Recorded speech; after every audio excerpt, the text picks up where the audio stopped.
Diobass Info TV dañuy wax ak Diobass.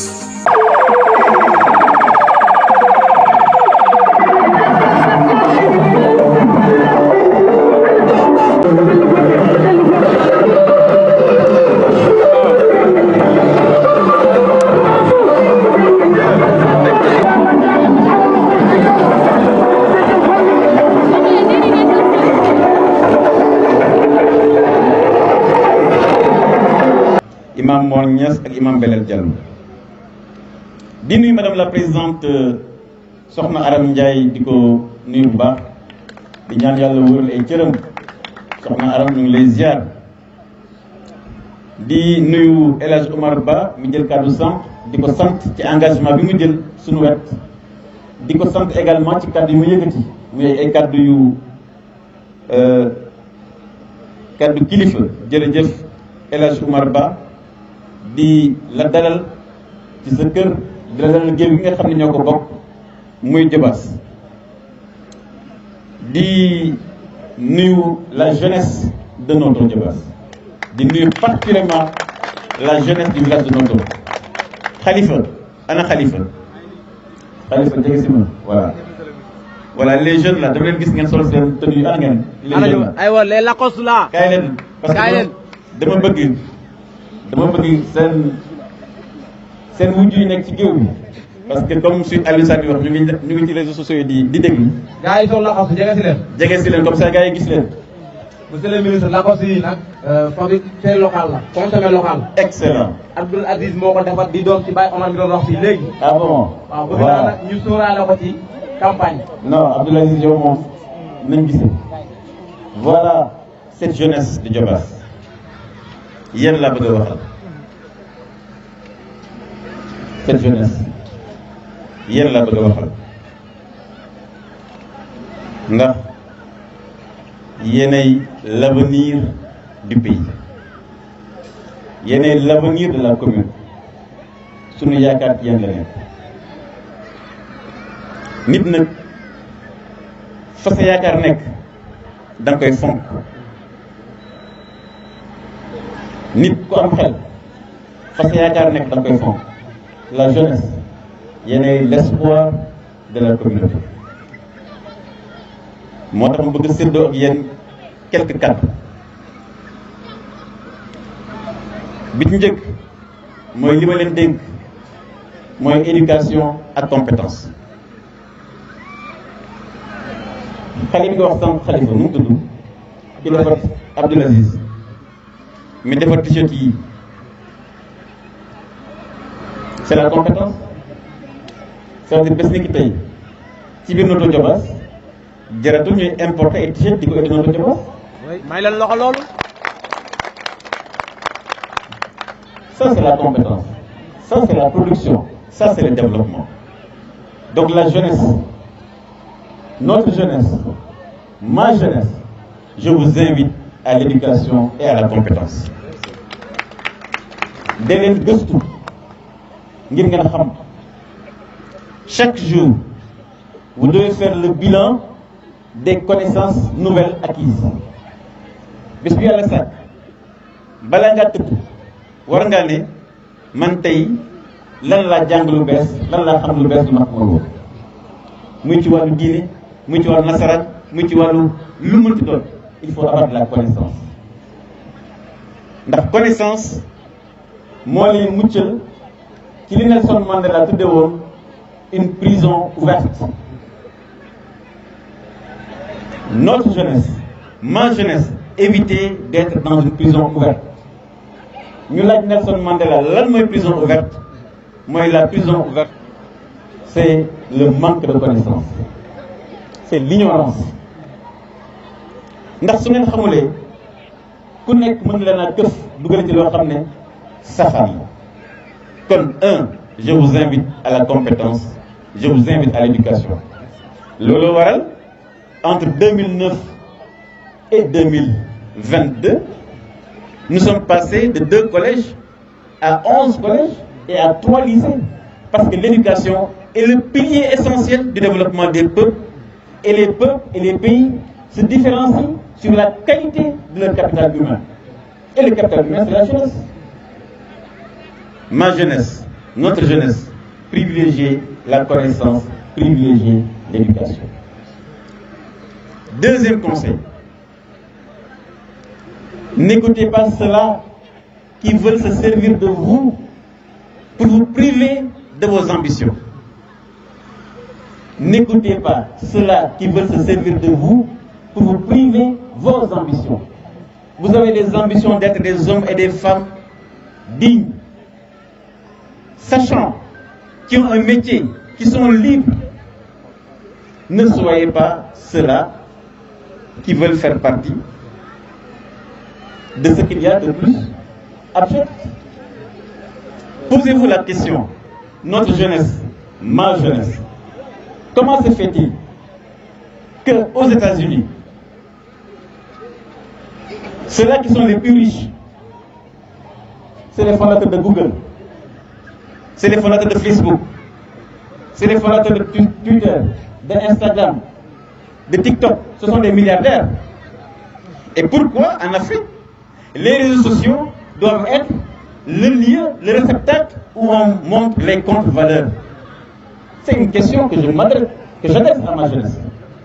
Pourquoi ceux-là doivent être des milliardaires et nous, les réseaux sociaux, nous devons être dans l'espace où on cultive les contre-valeurs?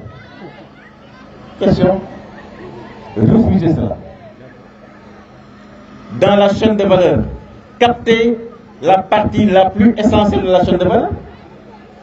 dafa mel ni nga rey nag waaye jël res jël fa gën a duuf ci nag ba jox la ay yax. Les réseaux sociaux doivent être un espace d'opportunité pour la jeunesse, doivent être un espace de création de richesse, de création de connaissances, de création de contenu positif, mais qu'elle ne soit pas un espace où on cultive des contre-valeurs, un espace où on manque de respect à nos autorités religieuses, un espace où on manque de respect à nos parents. Refusez cela, la jeunesse de mon pays, refusez cela, la jeunesse de ma commune, ma chère jeunesse, notre jeunesse, la jeunesse du Capas. Notre jeunesse, ma jeunesse. Ndiaga Diouf a montré le chemin. Ndiaga, projet Parerba. Je vais être président, projet Parerba. Ñaata jeunes ñooy liggéey ci projet Parerba. Juróom benn fukki jeunes ñooy liggéey ci projet Parerba. Waa Ndiaga bi, est-ce que war ñu ko defal statut ci biir Noto? Quelqu'un qui a créé 60 emplois dans son village. ñaata jógee Dakar ñëw ñibbi si Noto liggéey ci tool bi ah du bëri na. Ndiaga Diouf, est-ce que tàmbale woo tabax usine buy def transformation de la pomme de terre ici à Notto Diobass? usine bi parewul. kon Ndiaga Diouf mii wan na leen yoonu production, wan leen yoonu transformation. waa Ndiaga ah daa am nag loo xam ne nag fii laa la koy laajee chaque semaine ñaata ngay wit ak ñaata ngay jaay ci tool bi. Ndiaga bul wax fay. Ndiaga patron la léegi de. mais yéen a ngi ci commercialisation donc Ndiaga wane nga ne mën nga am bilan sa dëkk def production def transformation def commercialisation.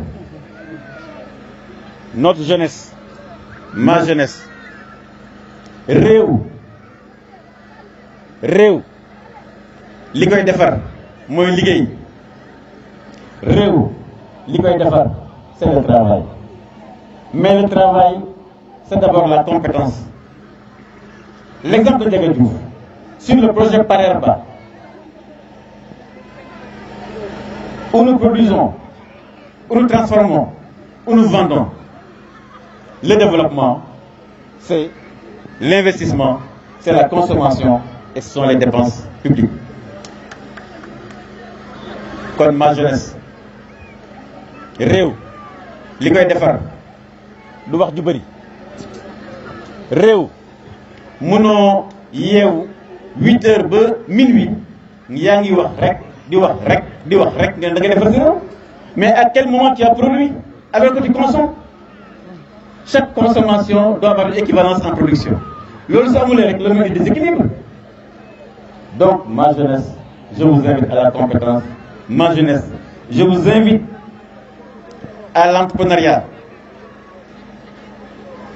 Ndiaga, nee naa la sànq Noto seen bilan la yow comme ni nga ko même mën a jaay yéen équipe bi nekk ci Khalifa yéen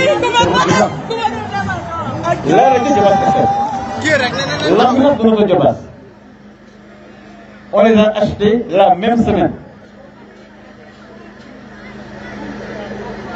Ndiaga ku ne defuloo Noto dina ma jaaxal.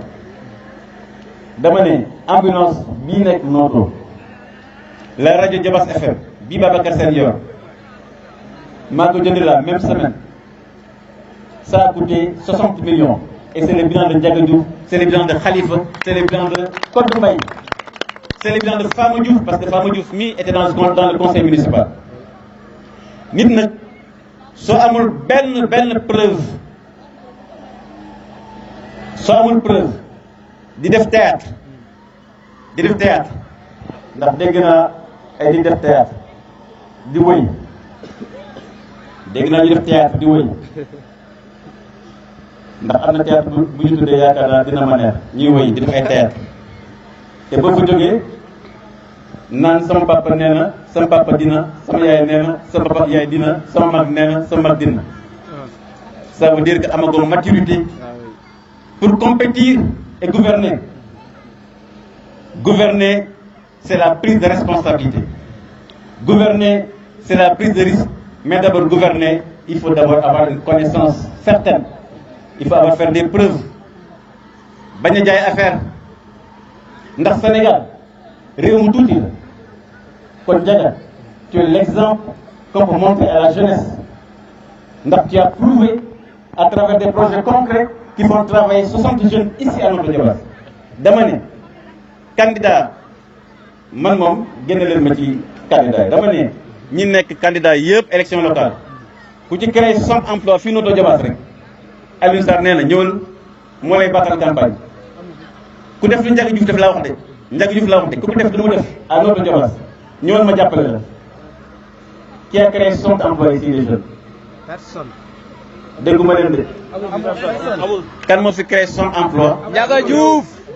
waaye léegi Khalifa Ndiaga Diouf créé 60 emplois à Noto waaw waa Noto kan ngeen di jàppale nag léegi? Ndiaga Diouf.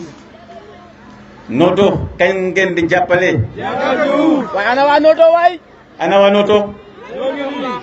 kon Ndiaga tu es un exemple qu'on peut montrer parce que tu as prouvé réew kenn du ko defar ci lamiñ wu rëy réew kenn du ko defar ci ñàkk teggin réew kenn du ko defar ci ñàkk yar réew da ngay respecter say waajur boo respecter say waajur nag mun a respecter waajuru kenn yéen a may dégg boo respecter say waajur mun a respecter waajuru kenn kon réew li koy defar mooy ay jikko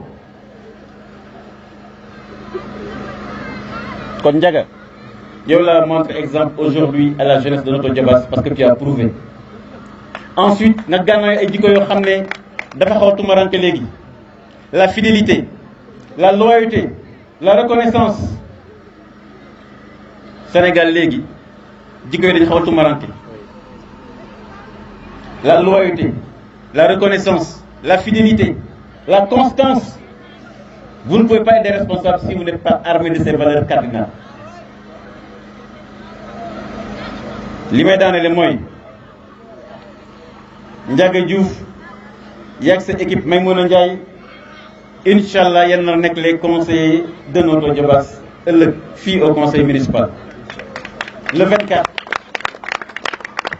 24 les 67 villages incha allah vont vous élire ici au conseil municipal. wane ngeen seen mën-mën lu ñuy laam-laame waaye nag dama bëgg li may daaneele en m'adressant à la jeunesse à l'avenir mooy la jeunesse de Noto Diobass nañu xam ne nous avons la chance d'être dans le triangle de la prospérité mooy lan triangle de la prospérité ou triangle du bonheur Noto Diobass Moi, je vais conjuguer avec vous le futur. C'est quoi ce triangle? Le triangle, moi, Noto Diobass, aéroport AIBD, autoroute Ila Touba. Noto Diobass, aéroport AIBD, autoroute Ila Touba. Ce triangle-là, ce triangle, nous avons décidé avec vous de construire ce que nous avons appelé Noto Diobass Smart City. Oui, oui. Ceux-là qui n'ont pas d'idée, ceux-là qui n'ont rien compris, ne sauront jamais ce que c'est que Noto Diobass Smart City. Parce qu'ils sont dépassés. Dans l'histoire, toutes les villes qui sont autour des aéroports et des autoroutes sont des villes développées. Mais à condition d'avoir de l'ambition, d'avoir un projet. Ce triangle, nous avons décidé d'en faire une zone économique pour loger des entreprises, pour loger des data centers, pour loger des entreprises dans le secteur des services financiers, des banques, des assurances. C'est dans cette zone Noto Diobass Smart City, à côté de l'aéroport, à côté de l'autoroute, à côté des grands marchés que sont Dakar, Thiès et Touba. Lii, c'est de la vision. Ceux qui n'ont pas de projet, ils n'ont pas de programme, ils ne savent même pas ce que c'est qu'un programme. Donc ma jeunesse, je vous invite ensemble à conjuguer ce futur. Parce que le futur du Sénégal va se déplacer dans cette zone. C'est en train de faire la mutation. Donc Noto Diobass ne soit pas une commune dortoir, mais qu'elle soit une zone où on concilie l'entreprise, l'habitat et le bonheur social. C'est ça le projet. C'est votre commune. Ça, c'est un projet structurant pour les 50 prochaines années. C'est un projet pour le prochain siècle. Qui sera là au prochain siècle? C'est là où le penseur disait il faut distinguer les hommes d'État et les politiciens. Le penseur disait que le politicien, c'est la prochaine élection. Après l'élection, il disparaît. Mais l'homme d'État, c'est les prochaines générations. Nous travaillons pour les 50 prochaines années. Diobass TV, nañu wax ak Diobass.